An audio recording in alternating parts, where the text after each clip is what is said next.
Hi, this is Ronnie Platt from Kansas, and you're listening to the Brutally Delicious podcast. Carry on.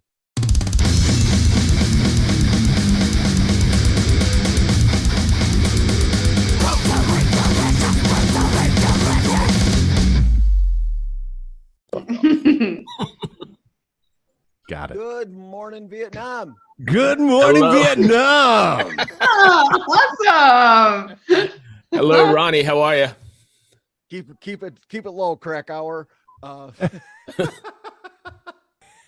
Anyway, I want to thank you for joining us. I appreciate you taking the time.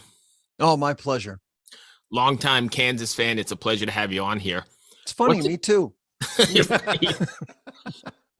Going through the press release and talking to Hadley, 50 years. You ever imagine you'd still be doing this 50 years later? That's a question for Phil and Rich. Do they imagine they've been doing this 50 years plus? Yeah, but as a band total, I mean, it's yeah, kinda crazy, right? it is crazy. I mean, think about the, what they've gone through over the years, with,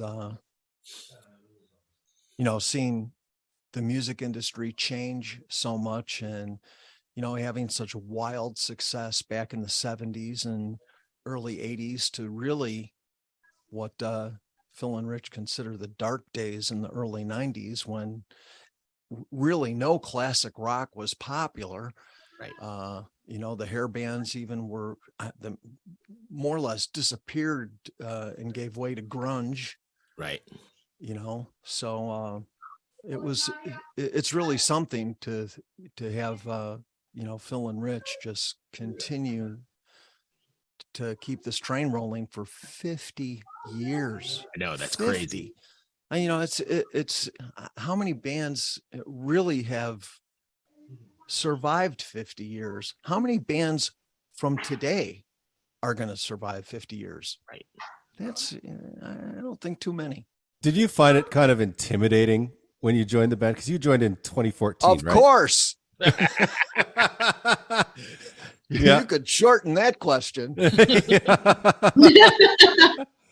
So, like, when you first walked in the room and you got a jam with this legendary band, and you're like, okay, I know all the songs. You're obviously a competent player. Piece of cake. Yeah. What was it? What was the describe the emotion when you first walked in? Because you're walking into a legend, basically, of a band. It's funny because God, I remember walking in to that first rehearsal, the very first one, and I think the anticipation of getting there was even higher than being there, because as soon as I walked in, everybody's like, okay, let's get to work. It was just like walking into another band rehearsal to me. That element of, holy crap, I'm singing with a band that sold 30 million albums now. And that instantly lost my head, just going into that rehearsal. And, of course, Billy, who, I had to have a lot of work with because we were dividing up vocals, and, now he was singing Robbie's parts, where, Billy sang a lot of Steve's parts back before I joined the band. And now he was switching over to Robbie's parts because I'm taking over Steve's parts. And, it was neat just to walk in and immediately feel comfortable, but there is an element, I've sung Wayward Son thousands of times before joining the band. But when you sing Wayward Son in Kansas, it's A little bit different. There's just that little bit. Yeah. Yeah. No pressure. Yeah. Yeah, exactly. No pressure. But how cool is that, though? Because that song, obviously, there's a bunch of other like really, really amazing Kansas songs, but that one is it's Iconic. sort of life changing. It's right up there with like Stairway to Heaven and stuff. It's and like that's what that influential as a song. Yes. That's what I've been told many times, is that Wayward Son is like the most requested classic rock song, only number 2 in many markets, I should say, only number 2 to Stairway to Heaven. Really? Boom. Wow, that's Proven correct. yeah, that's pretty wild. That's huge. That's huge. I mean, you can't escape that song. And I don't mean that in a bad way. Like if you go out and you turn on the radio, it's on 3 or 4 different stations. If you go into the supermarket, it's playing in the supermarket. If you watch TV, it's on TV. It's everywhere. It surrounds you. Yeah. That's what we've always said about Dust in the Wind. Where have you not heard Dust in the Wind? Yes. Yeah. Everywhere Absolutely. from the dentist office to the grocery store to the gas station, everywhere. Even Wayward Son's a very close second to that. But you can hear Dust in the Wind in Guitar Center from kids of every age, even adults. They go in there like, oh, I'm going to play this acoustic. Okay, let's play this, Right. So instead of No Stairway to Heaven, it says No Wayward Sons on the sign. I like that. It's good. But we're talking about Dust in the Wind. Pay attention, Bruce. Whatever. Yeah. I'm just joking. You know what? I'm going to bring up a touchy subject here because you bring up Dust in the Wind. And when I was growing up and I took guitar lessons for a short time and bass guitar lessons for a short time, it was on every teacher's curriculum, Dust in the Wind, to learn that picking pattern and to learn how to rotate, your fingers in the left hand playing that. Every teacher had that on their curriculum. They were all teaching that. It was par for the course back then. And this is the dark area I'm going to go into. And I know they don't like me talking about this, but for a band to have that kind of influence on so many musicians, and Garth Brooks also partially attributes Kansas to getting him involved in the music business. Wow. How is Kansas not in the Rock and Roll Hall of Fame? Oh God, don't even get me started on that institution. It's not. And I'm not saying that and that right there, that is the response I get. I'm like, wait a second, Kansas is in the Rock and Roll Hall of Fame. No, I'll be honest. When I was prepping for this, I went to look because I thought for sure, you guys were in, and yeah, that's a travesty to say the least. I mean, come on, 30 million album, probably 35 million at this point, maybe as much as 40. But when you talk about the musical influence that Kansas has had over other musicians, that's the amazing part to me. And I don't say that on my behalf. I'm talking about the original 6. Right. Really? Kerry Livgren doesn't command that honor. It is a travesty to me. It is a travesty because as I was prepping for the interview, I was listening to Kansas and I was just like, man, like first and foremost, the thing that stood out to me about Kansas was everyone calls them like a progressive rock band. But to me, sure, they're progressive, or you're progressive, I should say. But there's such an amount of Americana inside of that progressive rock. And there's no other band that I can think of that's even done that. Wow, that's a good point. And the other aspect, it is tough to call Kansas a progressive rock band exclusively, because when you listen to the whole library of music, the diversity of songwriting is really extreme. I mean, right there, just as an example, Dust in the Wind and Wayward Son are as far as apart as writing can be, but think about Miracles Out of Nowhere. That center section where the fugue is going on is very classically influenced music. And there's very straight ahead commercial type songs, Play the Game, Fight Fire with Fire, songs that were, very radio friendly songs, because, a lot of stations aren't going to play 7 minutes of Song for America. Another song that's, extremely prog, but, going back to, All I Wanted, that was on MTV like every 10 minutes.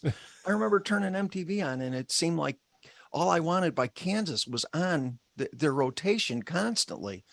Well, that's not a prog rock song. So how can you exclusively give that prog title to Kansas when they have such a diverse genre? I think that's one of the things I love about the band is that they never pigeonholed themselves, or you guys never pigeonholed yourselves into a particular style. Right. You know, like it had a feeling, sure. Like there's a vocal phrasing and styling and harmonies that happened that were unique to the band, but the songwriting was, it couldn't be any more left and right at the same time, all the time, you know, from. Right. I think that's one of the things that I love most about Kansas is, you know, when Carrie or Steve, they sat down to write a song, it was so different, and they really did whatever they could to that song. And I don't think they ever really had the mindset of, oh, well, the record company is not going to like this song because it's not Wayward Son or it's not Dust in the Wind. Right. You know, they really, you know, kept their own thinking. It's like, you know, Rush always did their own thing. They certainly did. You know, they didn't let the influences of what was big at the time, you know, influence what they wanted to do. Right. Yeah, and it's my band's keyboardist and founder Sami, I think, was onto something when he said that the best bands are the ones that have absolute diamonds and then also absolute shit in their song catalog, because it shows that, you know, that you're not doing exactly that I'm gonna try and make the same hit song over and over again. No, you're just like fearlessly going and exploring every corner that there is to find about your music in a weird star-shaped house, you know. Right. And that's the way to do it, you know. So that's definitely Kansas, I think. Yeah, and I unfortunately, I think a lot of bands fell into that trap because they did experience some success, and then the pressure from the record company was, we want another one like that because that was successful, that made money, you know, the almighty dollar, right? Yeah. So, you know, it's unfortunate that a lot of bands ended up chasing their own hit, you know, and in a lot of instances fell short. Whereas I know it myself, you know, I sit at the keyboard here, and it's strange how things come out of nowhere just from noodling around. Sometimes I sit down and, you know, it's a hard rocker, then it's, you know, then it's soft rocker, then it's, you know, I never let a preconceived, oh, I got to write a rock song. You know, I like sitting down at the piano or picking up a guitar and just totally coming up with something unique. And I think that's really what Kansas has always done. The catalog certainly represents that theory. Oh, yeah. Yeah. Right. What is I know you guys have been touring and you're getting ready to go back out again. What is the Kansas crowd look like these days? It's got to be multi-generational, right? Like people like myself taking their kids to the shows and maybe even grandkids at 50 years in the business, right? Right. Well, you know, I'll tell you guys, when I first joined the band, the first 3 or 4 months that I was in the band, I really noticed the crowd being, shall we say, more senior. How can I put this lightly? Yeah, like 1 foot in the grave, 1 in the concert. Right. You know, can I dig myself in deeper? Can I have a bigger shovel, please? Thank you. I did notice that it was a older crowd, to put it nicely. And just in the time that I've been in the band, I've seen our audience, and it's not because we're getting older. Nothing like that. I've seen the audience get younger, and also more of a female audience too. Whereas when I first joined the band, it was an older crowd, and really what they type as the black t-shirt crowd. How ironically I'm wearing black. Right. Jeez, good God. So, but just in the time that I've been in the band, I've seen the audience get younger. Then, of course, you know, it helps when, you know, Dust in the Wind is in movies like Old School. You know, you've got Will Ferrell just doing that diamond version of Dust in the Wind. You know, but you know, also Supernatural, unofficially adopting Wayward Son as their theme song, and you think about the, you know, the age group that TV show attracted was a very young crowd, probably that 14 to 22 year old crowd. And, you know, and it was really something and shocking to me when we did the Comic-Con, we did that surprise appearance. How they kept that secret was absolutely amazing to me, because I mean, there's just so many people working production on that thing.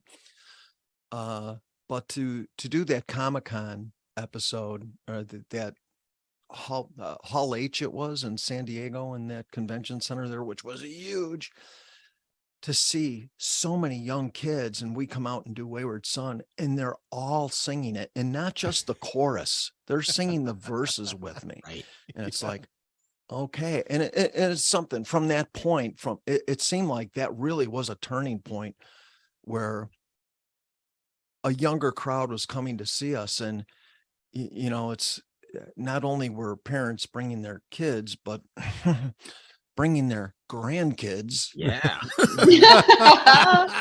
Hey, would any of you happen to have an extra bottle of Geritol you could ship to me?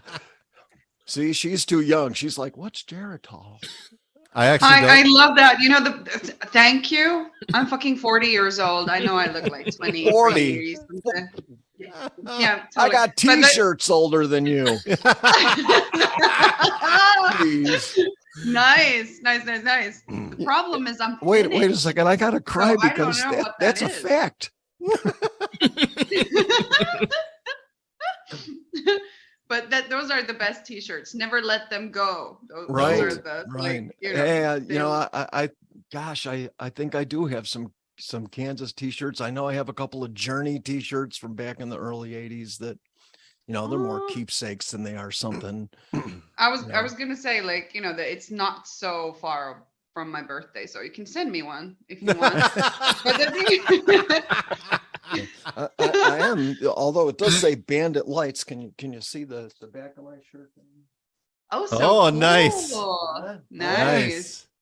But I want the vintage ones. But Endless- as I endless am promoter. finished, what was that thing? What is this product that everybody else thought was hilarious? Bottle of what?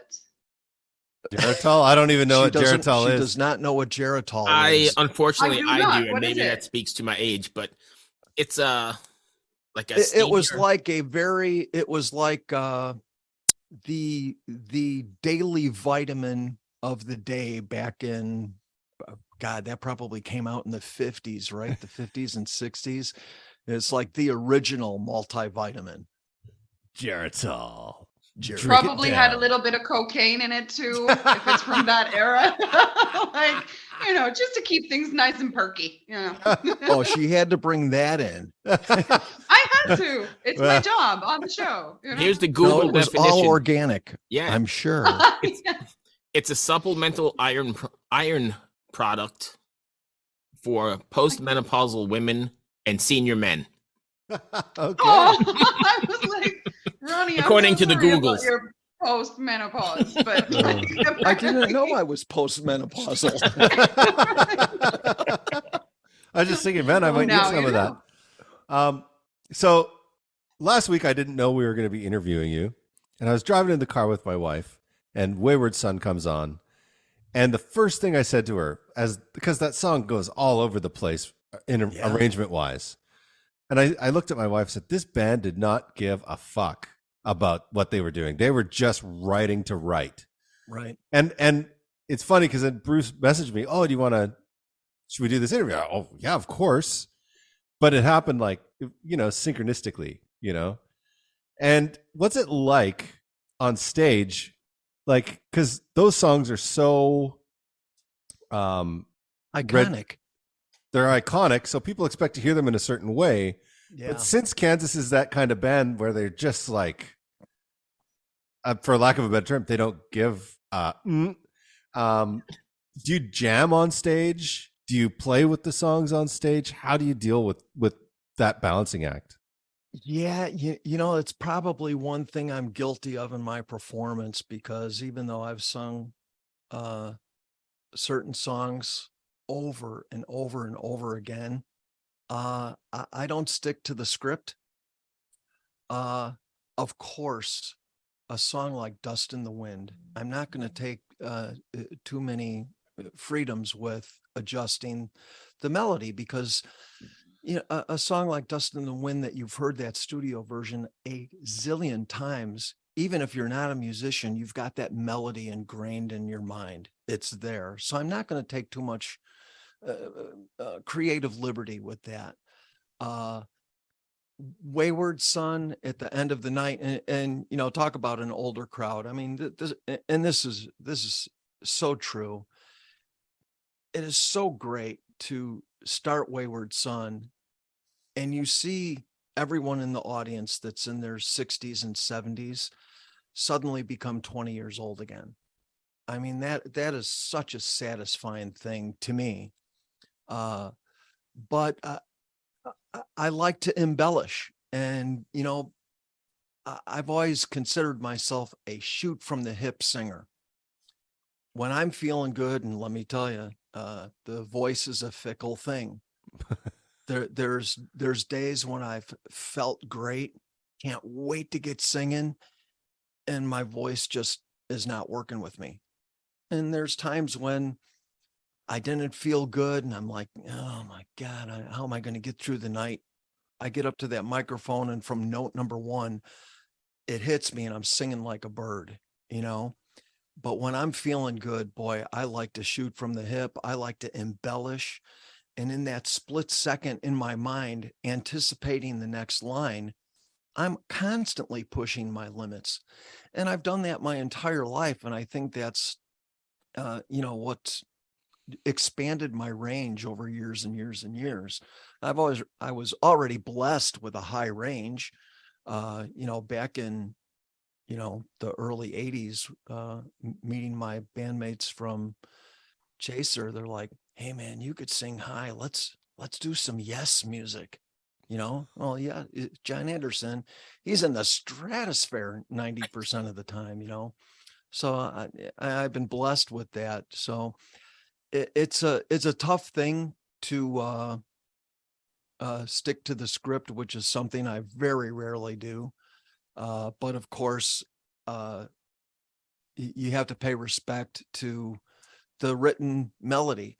So I pick and choose my embellishing very carefully. It's got to feel good too to have those band members that give you the freedom to do that. Yeah, it's one of the great things for me being in Kansas, and Phil and Rich allowing me that freedom, because I don't think singers and other bands, not mentioning any names, Boston. I'm sorry. Did that come out? You know, Tommy DiCarlo, what a great singer, took Brad Delp's place. I don't think that Tom Scholes allows, you know, that kind of freedom with Tommy. And again, you're talking about, you know, songs that, you know, Boston songs that have been heard a million gazillion times. It's something I'm very thankful for, because I don't know if I'd be able to do it. I really don't know if I'd be able to be caged like that. Because like I said, you know, when I'm feeling good, I want to go for it. I want to push my limits. Sometimes I fall on my face, you know, but it's after, oh my God, after 40 something years of singing, it's something I rarely do. Right. Hey, so I don't mean to interrupt, but I just got my warning. We've got like 6 minutes left. So I wanted to ask you real quick, what's up next for Kansas? What do you have planned here for the new year? Touring, and more touring. Quick story, when we started the Left Overture 40th anniversary tour, Phil was talking to me and he's saying that he was talking to Keith, our agent, and that we were going to try and do that show in 12 to 15 markets. And that ended up being like 80 markets that we brought that show to. Well, and Point of No Return 40th anniversary long surpassed that. We broke the 100 show mark with that. Wow. With this being the 50th anniversary, once that show starts rolling, I really don't see an end in sight. Might be the the third annual 50th anniversary tour. Right. But in the end, it's an amazing thing that you're still relevant after all these years, right? People still want to hear you, and people still going to fill the stadiums, and that's what it's all about. Right. And that's another thing that's very flattering. I always have a friend of mine, Mike, always calls me, and he's always checking the sales and hey man, you're sold out again. Hey man, you're sold out again. Hey man, you're sold out again. I'm like, wow, that's fantastic. So we must be doing something right. Excellent. Well, obviously. Yeah. Rena, you got anything else before we go? Just for everyone, please visit us on kansasband.com, and there's news in there and just everything from news and merch and all the happenings in Kansas. So please visit kansasband.com. And cool. I love that it's that and not like look at our 50th anniversary CD. One second. Can you do that again with the CD? Can you see that? Oh boy, that looks fancy. Okay, super fancy. You get 3 CDs if you buy 2 box sets. You know what you have?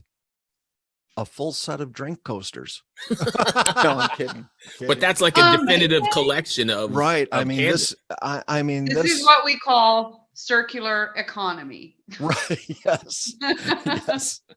So, but I mean, it's really, this is really cool too. And like, the booklet that comes along with this is just really great. And one of these days I'm going to read it because there's some interesting stuff in there. But I'm sure I gotta say though, go ahead. The coolest ever CD was a Spinal Tap CD where you could, there were like cardboard foldouts of the guys at Stonehenge, and I had that shit on top of my TV guitar. for Don't like even 3 look years. at it. But that I mean, was really cool too. Yes, there was and I imagine posters in the Spinal Tap CD. Yes, and I imagine that that project there, that 50th anniversary, it's not only good for older fans, but definitely to introduce younger people to Kansas music as well. Yeah, there's hope for the younger society of today, especially if they buy this, because again, it's music that you're not hearing today, right? But again, it's just warms my heart to see young kids in the audience and being attracted to this type of music. It really is a school of music theory is what Kansas is. So for kids to get a liking to this type of music is really great. Hey, I appreciate you taking the time, man. Oh my God, guys, this was so much fun. Thank you. Excellent. So lovely meeting you, and thank you so much for the chat. Same here. Please come see us when we're in your area. Have a great day. Have a great holiday. And keep have fun on Hello out there. Yes, hello out there, everyone. I'm Hal Schwartz. And I'm Flynn McLean. Together we host None But the Brave, a podcast dedicated to the music and career of Bruce Springsteen. Bruce and E Street Band are on tour right now for the first time in 6 years, and we're taking a detailed look at what's happening on stage in our bi-weekly episodes. We've also been recently joined by some very exciting guests, including rock journalist Warren Zanes and Stephen Hayden, Backstreet's Magazine founder Charles Cross, and Barstool's Kirk Minahan. If you're a diehard Springsteen fan, this is the show for you. So please subscribe to None But the Brave on your favorite podcasting platform, and we hope to see you further on up the road. Thank you so much. We'll be seeing you.